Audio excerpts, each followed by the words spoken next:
오늘 우리에게 주신 하나님의 말씀은 누가복음 6장 46절부터 49절까지의 말씀입니다. 누가복음 6장 46절부터 49절까지의 말씀 우리 한 목소리로 함께 봉독하겠습니다. 어찌하여 너희는 나더러 주님 주님 하면서도 내가 말하는 것은 행하지 않느냐. 내게 와서 내 말을 듣고 그대로 행하는 사람이 어떤 사람과 같은지를 너희에게 보여주겠다. 그는 땅을 깊이 파고 반석 위에다가 기초를 놓고 집을 짓는 사람과 같다. 홍수가 나서 물살이 그 집에 들이쳐도 그 집은 흔들리지도 않는다. 잘 지은 집이기 때문이다. 그러나 내 말을 듣고서도 그대로 행하지 않는 사람은 기초 없이 맨 흙 위에다가 집을 지은 사람과 같다. 물살이 그 집에 들이치니 그 집은 곧 무너져 버렸고 그 집의 무너짐이 엄청났다. 아멘. 자리에 앉으시겠습니다. 샬롬. 주님의 평강이 사랑하는 성도님들의 삶에 가득하시기를 간절히 기도합니다. 어제 또 저희 딸 돌잔치가 있었는데요. 많은 분들이 축하해 주셔서 진심으로 감사드립니다. 칼럼에도 기록한 것처럼 여러분의 성도님들의 사랑 덕분에 또 교회의 사랑 덕분에 저희 딸이 잘 자랄 수 있었습니다. 다시 한번 감사드립니다. 슬기로운 제자 생활이라는 제목으로 오늘 함께 말씀 나누기 원합니다. 한때 우리나라에 흥행했던 이 드라마 시리즈가 있는데 바로 이 슬기로운 생활이라는 시리즈입니다. 우리 성호 형제가 교도소에서 근무하고 있었는데요. 이 교도소에 수감된 재소자의 이야기를 다룬 이 슬기로운 깜빵 생활이라는 드라마가 맨 처음 나왔었고요. 그 뒤를 이어서 이 슬기로운 의사 생활이라는 드라마가 나왔습니다. 제가 알기로는 이 드라마를 꽤 좋아하시는 분들이 많은 걸로 알고 있는데요. 저도 이 드라마를 너무나도 재밌게 봤던 기억이 있습니다. 이게 시즌 1, 시즌 2가 2020년도, 21년도에 나와서 시즌 3이 도대체 언제 나오는 거야? 제가 간절히 기다리고 있는데 시즌 3이 나온다는 소식은 없고 뭐 또 다른 시리즈가 나온다는 이야기가 있더라고요. 그래서 그것을 또 기다리고 있는 중에 있습니다. 이 드라마를 흥행시킨 이 사람이 바로 이 신원호라는 PD라는데요. 이 사람이 연출했던 시리즈가 바로 이 응답하라 시리즈라고 합니다. 여러분 응답하라 시리즈도 상당히 유행했던 이 드라마 시리즈인데요. 역시 이 명 PD가 이 명 드라마를 만드는구나 이걸 알 수 있습니다.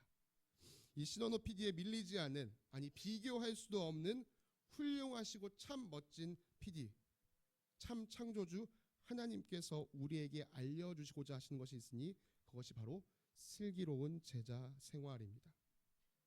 오늘 우리가 함께 읽은 이 성경 본문 말씀은요, 마태복음에도 기록되어 있습니다. 그런데 마태복음에 찾아보면 이런 말씀이 기록되어 있어요.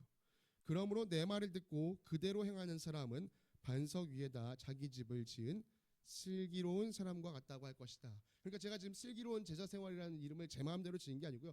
예수님께서 하신 말씀 그대로 여러분들에게 말씀드리는 것입니다. 예수님의 말씀대로 행하는 사람, 그 사람이 바로 슬기로운 제자입니다. 이 자리에 모이신 모든 분들이 예수님의 슬기로운 제자 되시길 간절히 원합니다. 자, 오늘 우리가 함께 읽은 이 본문 말씀에 등장하는 비유를 좀 함께 살펴보도록 하겠습니다. 예수님께서 자기 곁에 모인 사람들에게 말씀하셨어요. 너희가 나더러 주님 주님이라고 하면서 왜 내 말대로는 하지 않는 거냐. 여러분, 예수님을 주님으로 불렀다라는 것은 무슨 뜻입니까? 예수님을 나의 주인으로 인정한다, 주인으로 여긴다는 뜻입니다. 여러분, 이 주님이라는 단어는 사실 무슨 종교적인 언어가 아니에요. 이건 진짜 일상생활에서 쓰는 용어입니다. 오늘날 대부분의 나라에서는 뭐 신분제도, 특별히 노예제도가 다 사라졌습니다만 예전에는 이 한 사람이 다른 사람 아래서 종로를 타던 시절이 있었습니다. 이런 제도가 사라진 게요, 역사적으로 그렇게 오래되지 않았습니다. 이 세계사적으로 보면은 19세기 초에 들어서 이 신분제, 노예제가 서유럽에서 점차 폐지가 됐고요. 이 1865년에 미국에서 또 노예제가 폐지가 됐습니다. 우리가 잘 알고 있는 이 남북전쟁이 이 노예제도와 연관돼 있었죠. 우리나라에서는 1894년 이 갑오개혁이 일어나면서 이 신분제와 더불어 노비제가 철폐되었습니다. 뭐 제도가 철폐되었다는 것이지 사실 풍습이 사라진 건 아닌 것 같아요. 풍습은 그 뒤로도 꽤 오랫동안 남아 있었던 것 같습니다. 제가 저희 아버지께 들은 얘기인데, 저희 아버지가 어렸을 때 경상도 상주 아주 산골에 사셨거든요. 근데 그때 이제 부모님이 다 살아계셨을 때, 그러니까 저의 할아버지 할머니 뻘 되시는 분들이 다 살아계셨을 때 그 집에 머슴이 있었다라는 얘기를 하셨어요. 그 집에 계신 그 모신 분께서 집에서 기거하시면서 먹고 마시는 것을 다 하면서 그 집안일을 도와줬다라는 얘기를 들었습니다. 그러니까 사실 정말 이런 제도들이 오랫동안 이 세상에 남아 있었던 것이죠. 여러분, 누군가가 나의 주인이고 내가 누군가의 종이라고 했을 때는요, 종이 주인의 말을 어길 수가 없습니다. 오늘 아침에 주인이 일어나서 돌쇠야 여기 구덩이를 좀 하나 파라 얘기하면요, 돌쇠는 왜 구덩이를 파야 되는지 몰라도 구덩이를 파야 돼요. 돌쇠가 생각하길래 여기 구덩이 파는 건 별로 쓸모가 없을 것 같은데, 하루가 지나도 구덩이를 팔지 않으면 주인이 그 저녁에 불러서 뭐라고 할까요? 아유 그래 돌쇠야, 네가 생각이 깊구나. 그래 구덩이 파지 않은 거 잘했다. 이렇게 얘기할까요? 아니죠. 너 왜 내가 시킨 말대로 하지 않았어? 라고 혼을 내겠지요. 이처럼 종과 주인의 관계는 절대적입니다. 근데 예수님 보시기에는 사람들이 이상한 거예요. 나를 따르는 사람들이 전부 다 나를 향해서 주님 주님 부르는데 예수님이 가르쳐주는 말씀대로 따르는 사람이 적은 겁니다. 그래서 말씀하셨어. 너희는 나에게 주님 주님이라고 부르면서 어찌하여 내 말대로는 행하지 않는 것이냐. 그러면서 이 비유를 이렇게 말씀하셨습니다.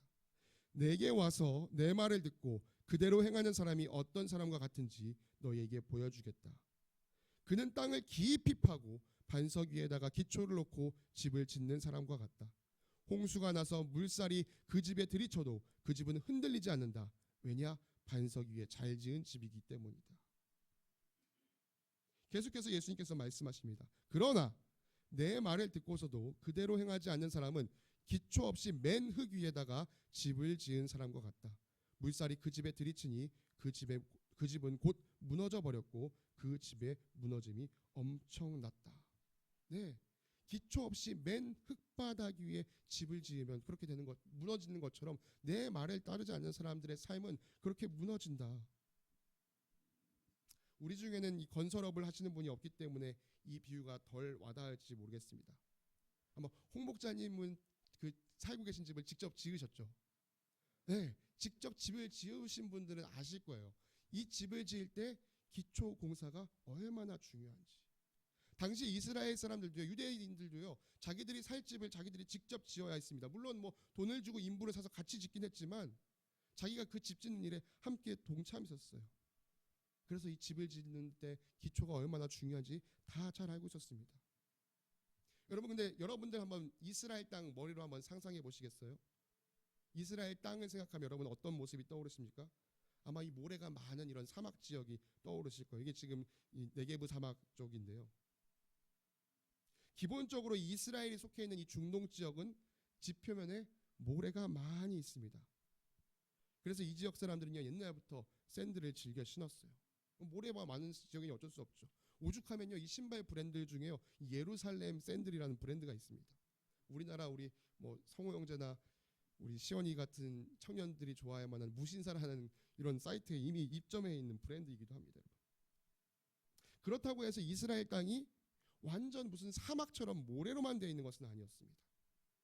이스라엘의 지질학을 연구한 사람들에 따르면은 이 지표면층에는 모래나 고운 흙들이 많지만 그 아래로 내려가면 내려갈수록 이 석회암, 단단한 바위층이 있다라고 합니다. 그러니까 집을 짓고자 하는 사람은 어떻게 했어야 했냐? 이 위에 있는 모래의 흙들을 다 걷어내고 석회암이 드러날 때까지 기초를 찾아가야 했던 거예요.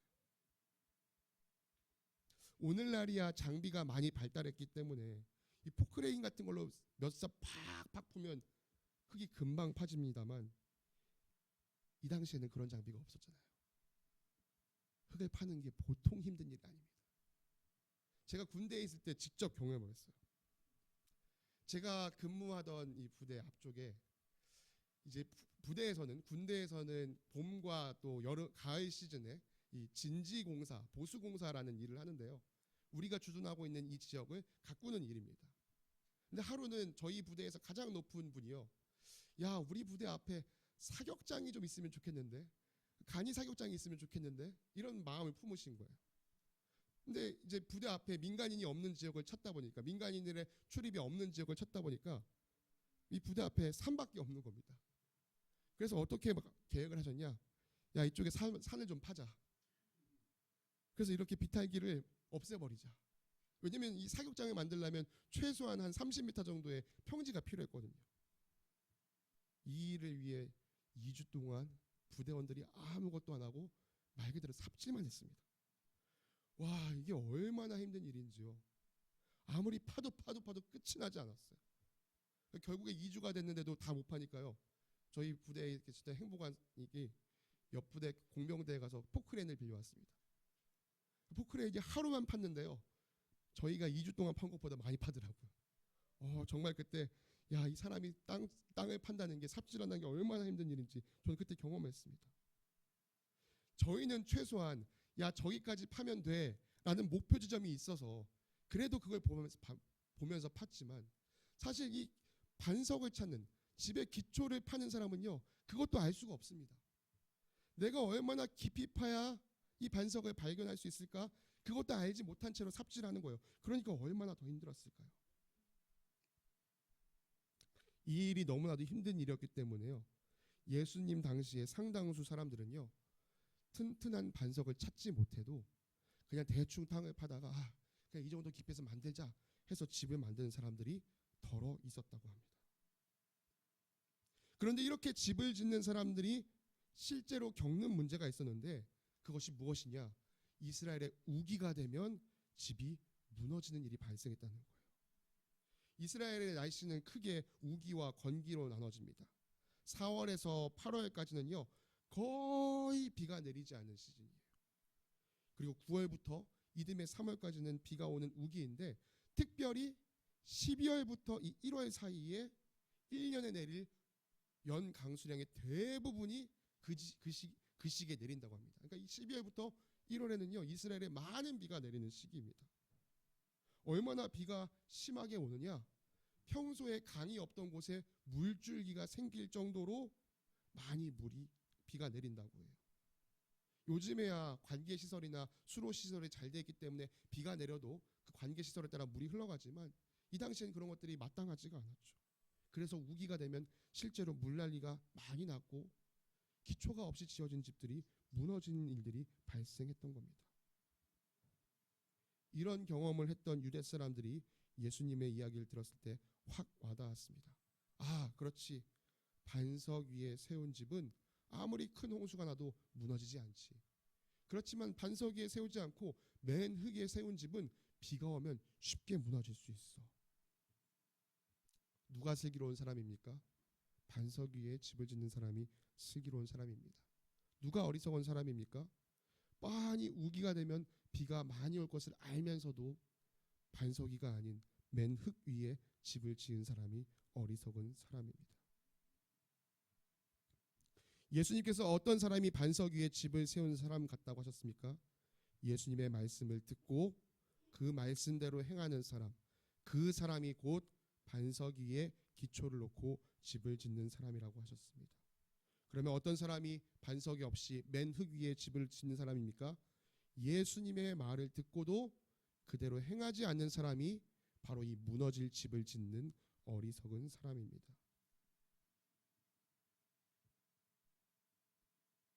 여러분, 우리 인생에 뜻하지 않는 어려움이나 고난이나 위기가 찾아옵니다. 우리 중에 그 누구도 나의 인생에는 절대로 그게 찾아오지 않아 라고 말할 수 있는 사람이 아무도 없죠. 여러분, 그 인생의 위기와 고난과 어려움 가운데 누가 무너지지 않습니까? 예수님의 말씀을 따라서 그대로 행한 사람이 결코 무너지지 않습니다. 왜 그들이 무너지지 않을까요?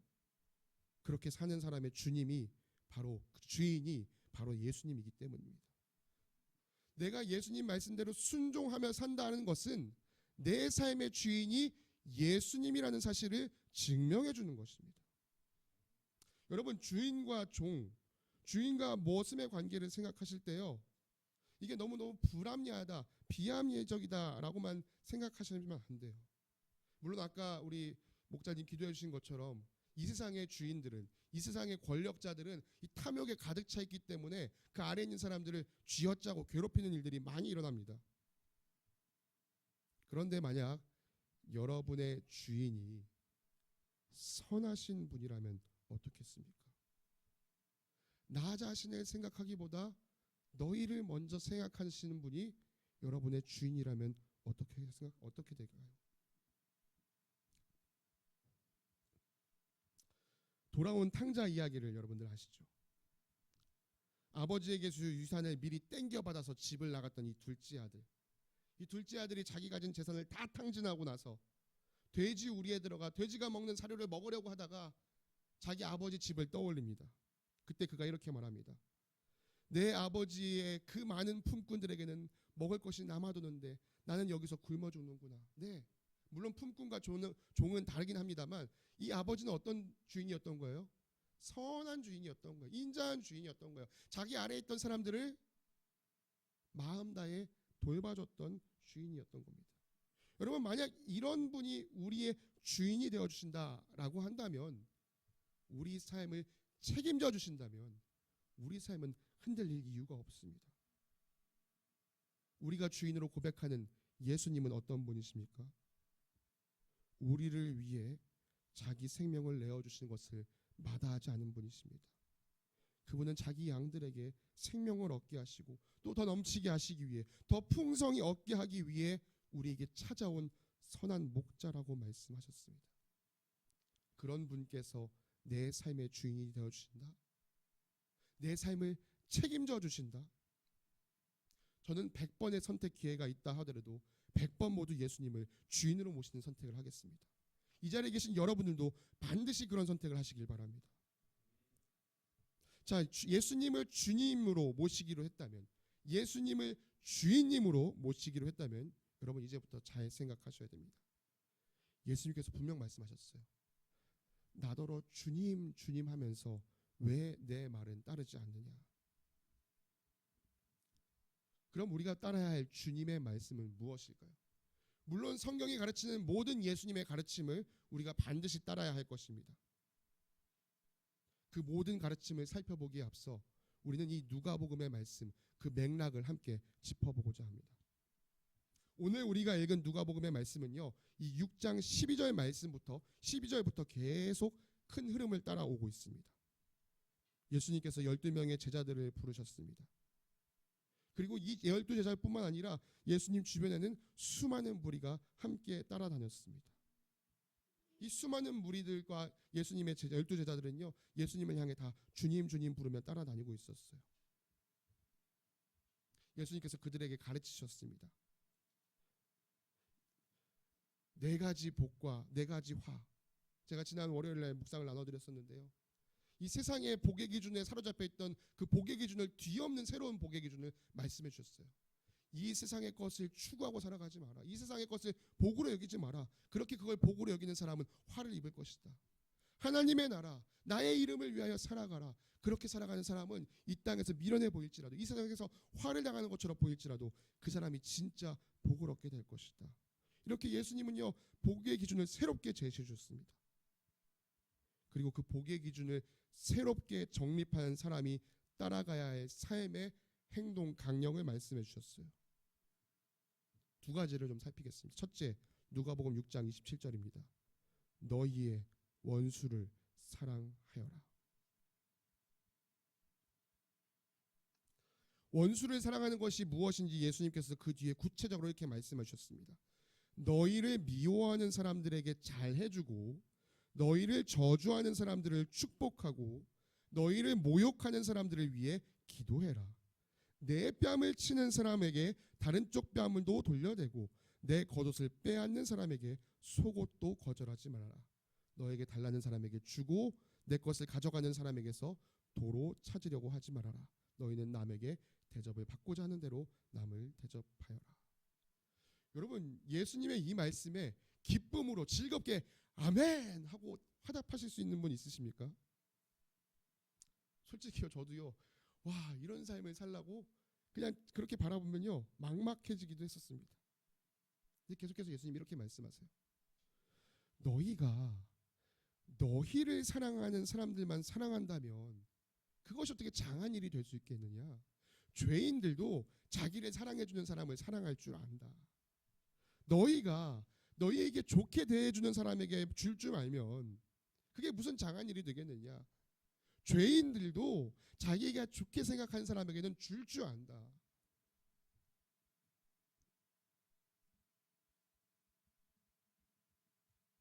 세상 사람들이 똑같이 할 수 있는 것만 너희가 하고 산다면 도대체 구별된 하나님의 자녀라는 삶의 증거가 너희에게 어디서 나타나겠느냐. 너희는 세상이 할 수 없는 일, 원수까지도 사랑해라. 왜냐? 그것이 너희를 자녀 삼아 주신 하나님 아버지의 모습이니까. 너희가 받은 사랑이 그러했으니까.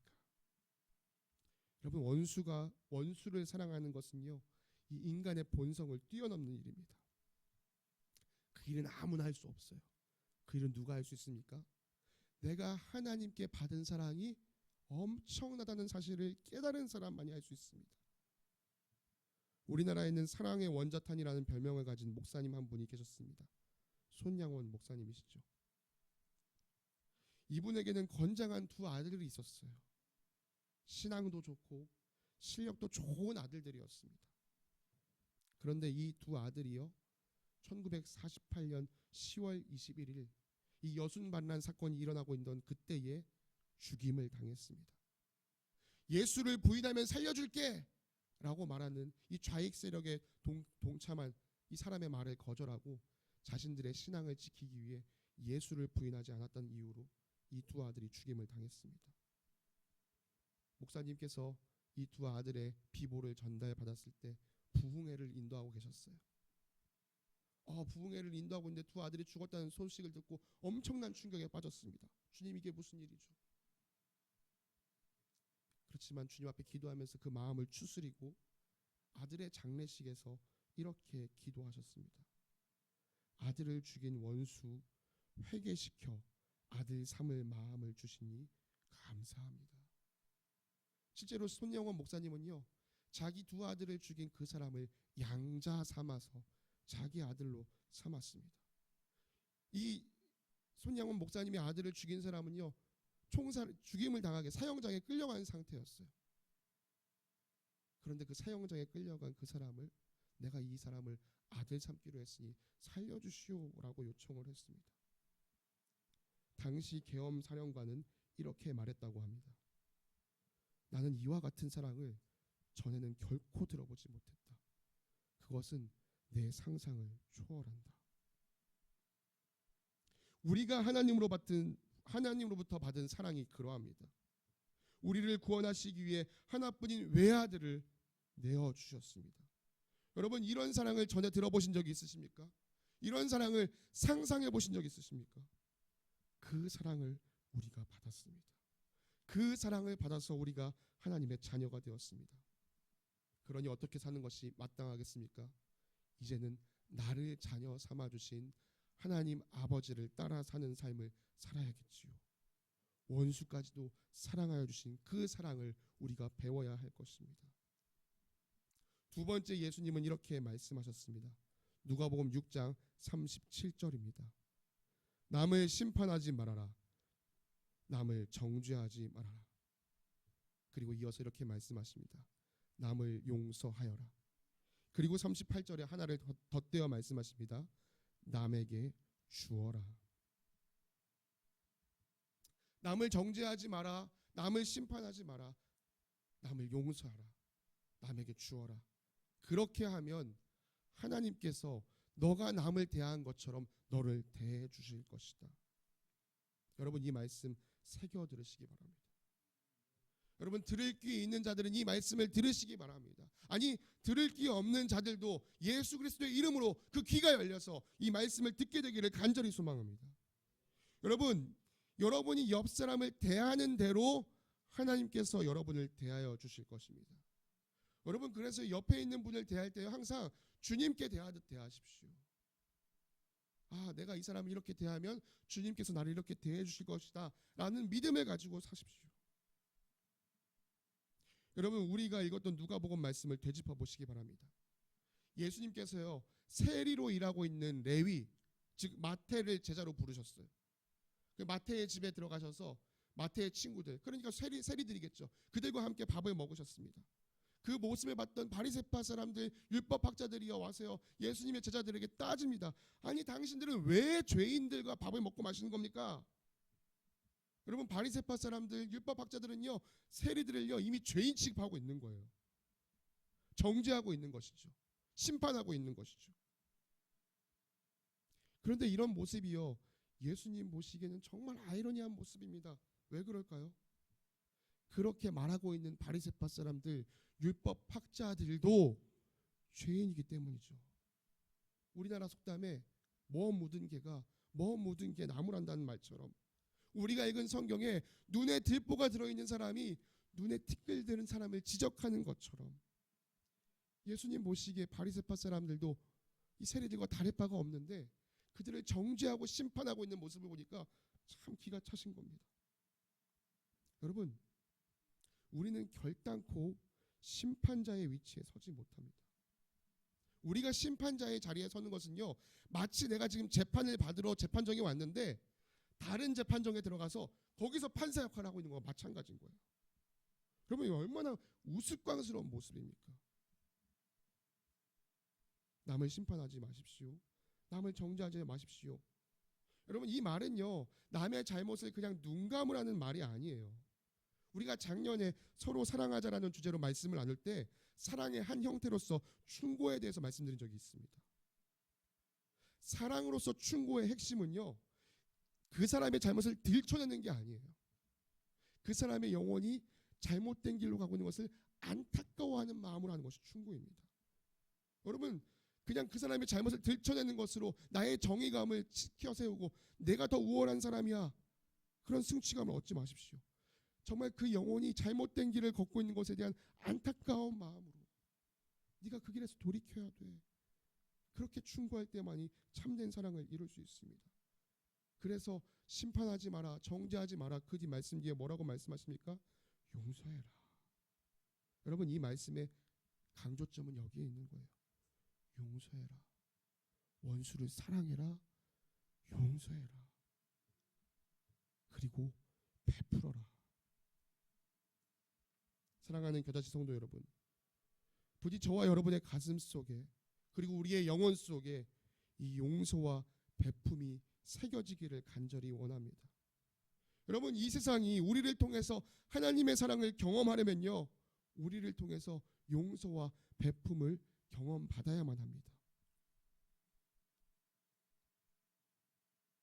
예수님께서 오늘 본문 나더러 주님 주님 하면서 왜 내 말을 따르지 않느냐는 이 말씀 앞에는 이 두 가지 명령이 있었습니다. 원수를 사랑해라, 용서해라, 그리고 베풀어라. 이 말씀을 함께 읽고 있는 저와 여러분에게도 주님께서 똑같은 명령을 내리시는 줄 믿습니다. 이전에 들어본 적도 없고 상상해 볼 수도 없었던 하나님의 사랑, 그 하나님의 사랑을 듬뿍 받은 자로서 우리가 세상에 보여줘야 할 모습은 사랑하는 것, 특별히 용서하고 베푸는 것으로 나타나야 할 것입니다. 한 가지만 더 살피고 말씀을 마치고자 합니다. 오늘 이런 명령을 하신 뒤에요 예수님이 오늘 본문의 말씀을 하시기 전에 한 가지를 더 말씀하십니다. 누가복음 6장 43절에서 45절 말씀입니다. 좋은 나무가 나쁜 열매를 맺지 않고 또 나쁜 나무가 좋은 열매를 맺지 않는다. 나무는 각각 그 열매를 보면 안다. 가시나무에서 무화과를 거두어들이지 못하고 가시덤불에서 포도를 따지 못한다. 선한 사람은 그 마음속에 갈무리에 놓은 선더미에서 선한 것을 내고 악한 사람은 그 마음속에 갈무리에 놓은 악더미에서 악한 것을 낸다. 마음에 가득 찬 것으로 입으로 말하는 법이다. 여러분, 2주 전에 나눴던 말씀에 침례 요한이 이렇게 외쳤습니다. 회개에 알맞은, 회개에 합당한 열매를 맺어라. 그리고 오늘 본문에서 예수님께서 말씀하십니다. 나무는 각각 그 열매를 보면 알 수 있다. 좋은 나무가 좋은 열매를 맺고 나쁜 나무가 나쁜 열매를 맺는다. 누가 좋은 나무이고 누가 나쁜 나무입니까? 예수님께서는 좋은 나무와 나쁜 나무를 이렇게 바꿔서도 표현하셨습니다. 누가 선한 사람이고 누가 악한 사람입니까? 어떤 사람이 선한 것을 낼 수 있으며 어떤 사람이 악한 것을 내게 되는 것입니까? 선한 것을 내는 사람은 그 마음속에 선한 것을 갈무리했다. 즉 선한 것을 모아두었다. 기억하고 있었다. 저장하고 있었다라고 말하고, 악한 사람은 그 마음속에 악한 것을 담아두고 있었다라고 이야기합니다. 무엇이 선한 것입니까? 선하신 하나님께서 우리에게 주신 말씀, 선하신 예수님께서 우리에게 주신 가르침만이 진정으로 선한 것인 줄 믿습니다. 그렇기 때문에 예수님 말씀을 듣고 그대로 행하는 사람이 예수님을 주인으로 모신 사람, 즉 반석 위에 집을 세워서 어떤 위기에도 흔들리지 않는 그런 사람이 되는 것이죠. 성경 곧 하나님의 말씀은 하나님의 사람을 유능하게 하고 그에게 온갖 선한 일을 할 수 있게 합니다. 말씀을 마무리하겠습니다. 우리 교회가 계속해서 말씀을 가까이 하는 운동과 또 훈련을 해 나가는 가운데 있습니다. 말씀을 묵상하는 일로, 또 말씀을 통독하는 일로 계속해서 말씀 앞에 가까이 서려고 애쓰고 있습니다. 세상 사람들은 이해하지 못합니다.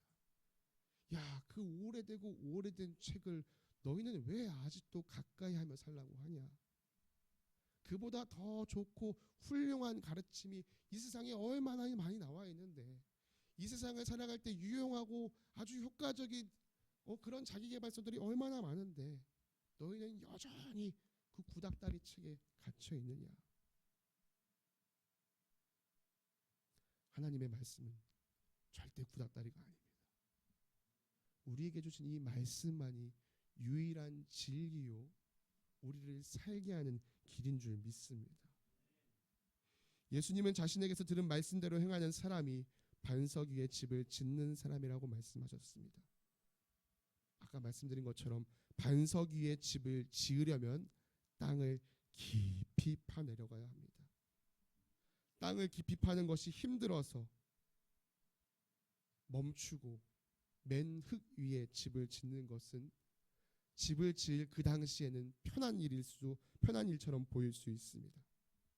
그러나 여러분, 그것은 우리를 무너뜨리는 어리석은 짓이라는 것을 기억하십시오.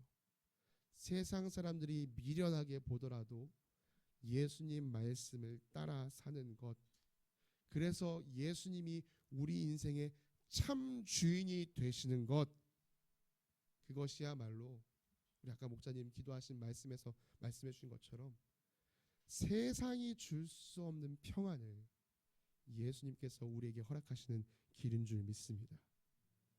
예수님의 보호하심 아래 머무는 삶, 그 슬기로운 제자 생활을 사는 저와 여러분 되시기를 간절히 바랍니다. 함께 기도하겠습니다. 내게 와서 내 말을 듣고 그대로 행하는 사람이 어떤 사람과 같은지를 너희에게 보여주겠다. 그는 땅을 깊이 파고 반석 위에다 기초를 놓고 집을 짓는 사람과 같다. 홍수가 나서 물살이 그 집에 들이쳐도 그 집은 흔들리지 않는다. 잘 지은 집이기 때문이다. 주님, 우리의 인생이 반석 위에 집을 지은 슬기로운 사람의 인생이 되기를 간절히 소망합니다.